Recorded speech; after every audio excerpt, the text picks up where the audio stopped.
میں جو بات کر رہا ہوتا ہوں تو میرا ضمیر اس پہ مطمئن ہے کہ یہاں کہیں فرقہ واریت کے دور دور تک بھی کوئی وہ نہیں ہے۔ خود ایران کا جو حملہ ہوا، میں نے اس کی مذمت کی ہے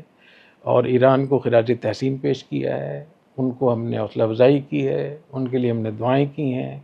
ان کی جن لیڈروں نے اس کے لیے جانوں کا نذرانہ پیش کیا ہے ان کے ہم نے تعزیت کی ہے، اور ابھی بھی ہم یہ سمجھتے ہیں اور کہتے ہیں کہ اسرائیل کا، امریکہ کا ایران پہ حملہ ایک وحشیانہ حملہ تھا، ناجائز تھا، حرام تھا،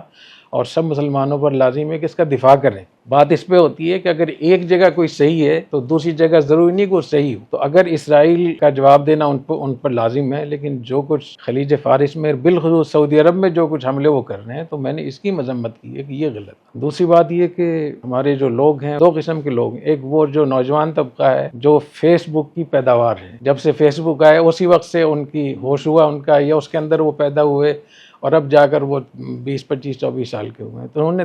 ماضی دیکھا ہی نہیں ہے۔ اور دوسرے کچھ ایسے علماء ہیں، کوئی ایسے مذہبی لوگ ہیں جو مدرسوں میں بند پڑے ہوئے ہیں، ان کو باہر کا کچھ پتہ نہیں ہے، جو کوئی ان کو بتا دیتا ہے وہ اس کو سمجھتے ہیں کہ یہ ٹھیک ہے، اگر کوئی غلط کہہ دیتا ہے کہ غلط ہے تو اس کو غلط کہتے ہیں۔ تو میں ان کی آنکھیں کھولنا چاہتا ہوں، وہ اگر جذبات میں آ کر آپ ہر چیز جذبات کی رو میں آپ بہہ جائیں گے اور ایک طوفان کا آپ حصہ بن جائیں گے تو یہ خطرناک ہوگا بہت زیادہ۔ تو یہ جو ایران کا جو انقلاب ہے اس سے پہلے کیا حالات تھے پورے بر صغیر کے، پاکستان کے، خلیجی ممالک کے،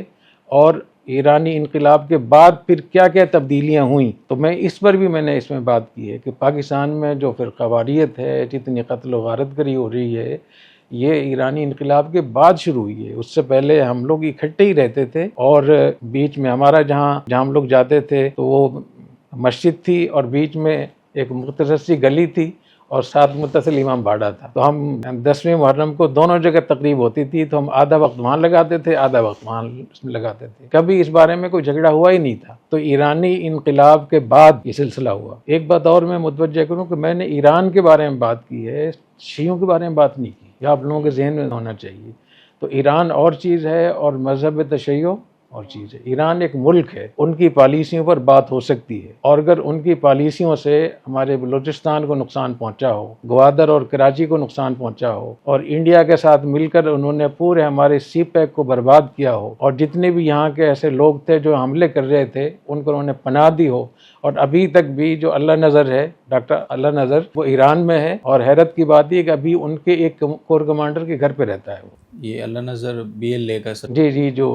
جی BLA کے سربراہ ہے۔ بشیر زیب وہ شیخ بیت اللہ کے پاس ہے، اور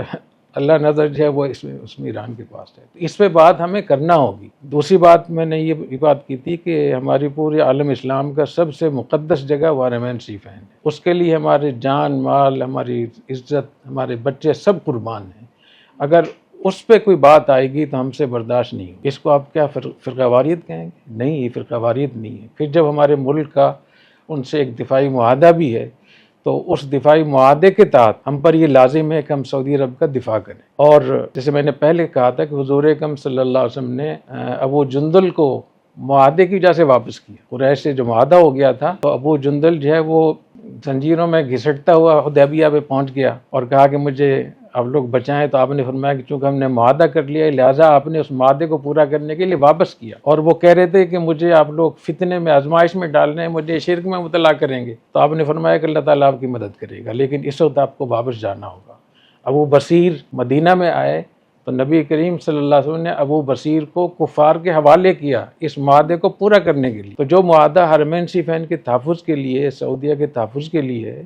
اس میں ہم پر لازم ہے کہ ہم سعودی عرب کا دفاع کریں۔ اللہ تعالیٰ قرآن مجید میں فرماتے ہیں وَإِنِ اسْتَنصَرُوكُمْ فِي الدِّينِ فَعَلَيْكُمُ النَّصْرُ، اگر وہ مظلوم لوگ تم سے مدد طلب کریں اپنے دین میں کہ ان پہ ظلم ہو رہا ہے، ہماری مدد کرو، فَعَلَيْكُمُ النَّصْرُ، تم پر ان کی مدد کرنا لازم ہے، إِلَّا عَلَىٰ قَوْمٍ بَيْنَكُمْ وَبَيْنَهُمْ مِيثَاقٌ، ہاں اگر کسی ملک سے، کسی قوم سے تمہارا معاہدہ ہو گیا ہے تو اب تم ان کی مدد نہیں کر سکتے۔ ہم اس معاہدے کی وجہ سے پابند ہیں کہ ہم ایران کی مدد نہیں کر سکتے فوجی لحاظ سے،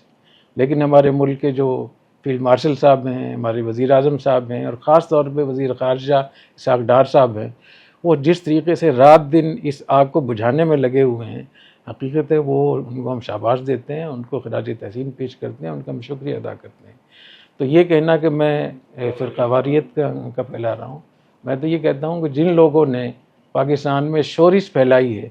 چاہے وہ ٹی ٹی پی کے لوگ ہوں جو خیر پختونخوا میں فساد پھیلا رہے ہیں، چاہے وہ بی ایل اے کے لوگ ہوں، چاہے اور فرقہ وارث کی بنیاد پہ قتل و غارت گری کر رہے ہیں، چاہے وہ لشکر جنگوی ہو، چاہے وہ سپاہی محمد ہو، چاہے وہ لوگ ہوں جنہوں نے سکردو میں فوج کے اداروں کو تباہ برباد کیا اور 2 فوجیوں کو زندہ جلایا، اور جنہوں نے کراچی میں یہاں فتنہ فساد برپا کیا، ان کا تعلق کسی بھی مذہب کے ساتھ ہے، ان کی ہم نفی کرتے ہیں، اور ہم چاہتے ہیں کہ ان پہ صحیح طریقے سے کیس چلائے جائیں، ان کو عبرت کا نشان بنایا جائے۔